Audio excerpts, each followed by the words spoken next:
दोस्तों, कहानी को पूरा सुनिएगा। चलिए शुरू करते हैं। ऋतु और नमन की शादी 1 साल पहले हुई थी। ऋतु ने घर में आते ही एक सुघड़ गृहिणी की तरह घर को अच्छे से संभाल लिया था, लेकिन सुनीता जी को उसका किया कोई काम पसंद ना आता। कभी कहती रोटी पतली बनाओ तो कभी कहती पापड़ जैसी रोटी बना दी, कभी सब्जी में मीन मेख निकालती तो कभी उसके घर के काम करने और रहने सहने के तौर तरीके में। शुरुआत में कुछ दिन तो ऋतु कुछ ना बोली, लेकिन अब आए दिन की झिक झिक से परेशान होकर उसने जवाब देना चालू कर दिया। दोनों सास बहू में तू मैं चलती रहती। कुछ समय बाद ऋतु को एहसास हुआ कि इन रोज के झगड़ों के कारण वो चिढ़ी चिढ़ी रहने लगी है और उसके मन का चैन सुकून भी जा रहा है। इसीलिए अब वो चुप रहती। सासू माँ कुछ कुछ बोलती रहती, लेकिन ऋतु ने जवाब देना तो दूर, उनकी बातों को कान में डालना तक बंद कर दिया था। ना चाहते हुए भी उसके मन में सास के प्रति खटास बढ़ती जा रही थी। वो हर समय सुनीता जी से कटी कटी रहती। अब सासू माँ को दिक्कत थी कि बहू हमेशा मुंह फुलाए रखती है और बात नहीं करती। सास बहू के बीच दूरियां बढ़ती जा रही थीं। नमन जब भी दफ्तर से आता तो सुनीता जी कहती, देख बेटा, घर में मैं और बहू ही तो हैं, तू तो दफ्तर चला जाता है। अब बता, अगर बहू बात नहीं करेगी तो मैं किससे बात करूं? ऐसा क्या कह दिया मैंने जो ये मुझसे बोलना ही बंद कर गई? वैसे तो नमन इन सब में पड़ना नहीं चाहता था, लेकिन माँ बार यही बात करती तो उसे अपनी पत्नी से सीधे मुंह कारण पूछना ही पड़ा। ऋतु बोली, नमन, मैं अपना काम पूरी जिम्मेदारी से करती हूँ, लेकिन मैं कितनी भी मेहनत कर लूँ, आपकी माँ को बस बोलने का बहाना चाहिए। उन्हें मेरी हर बार से दिक्कत है।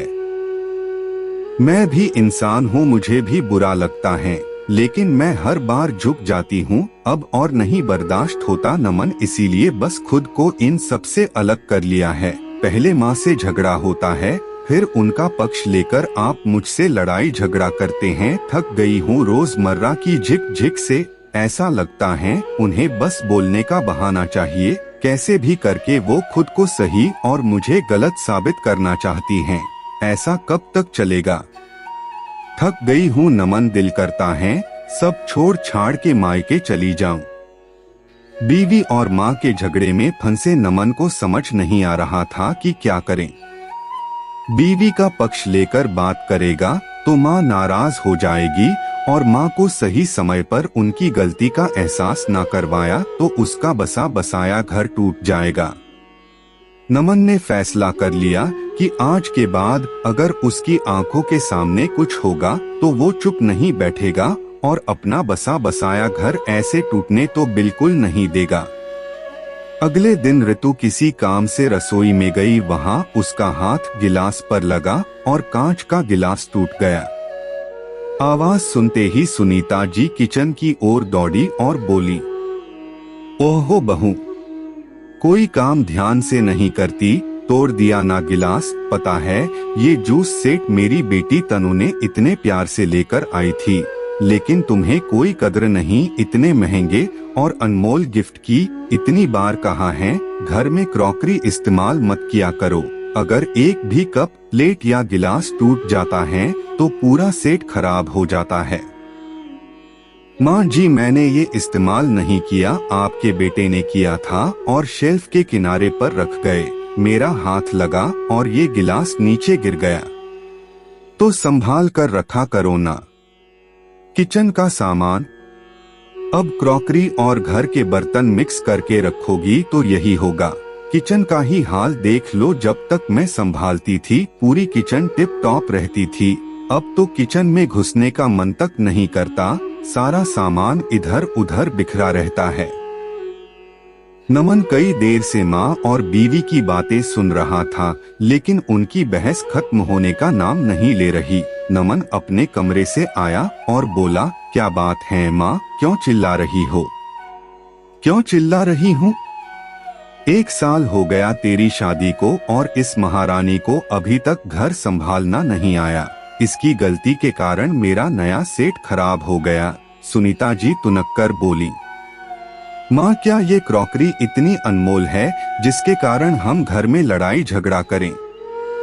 चीजें तो इस्तेमाल करने के लिए ही बनी हैं और जब इस्तेमाल करते हैं तो ये टूटती भी हैं। गलती हम सबसे होती है, लेकिन इन निर्जीव चीजों की वजह से घर में कलेश करना कहाँ तक ठीक है?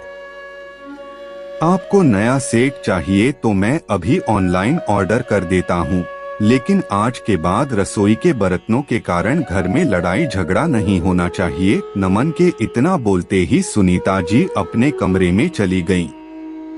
नमन पीछे पीछे गया और बोला, माँ, मेरा दोस्त है ना रवि, उसकी बीवी उसे छोड़कर चली गई है और बात तलाक तक आ पहुँची और कारण मियाँ बीवी का झगड़ा नहीं, सास बहू का झगड़ा था। मैं नहीं चाहता ये सब हमारे घर में भी हो। माँ, आप ये घर ऋतु को सौंप कर निश्चिंत क्यों नहीं हो जाती?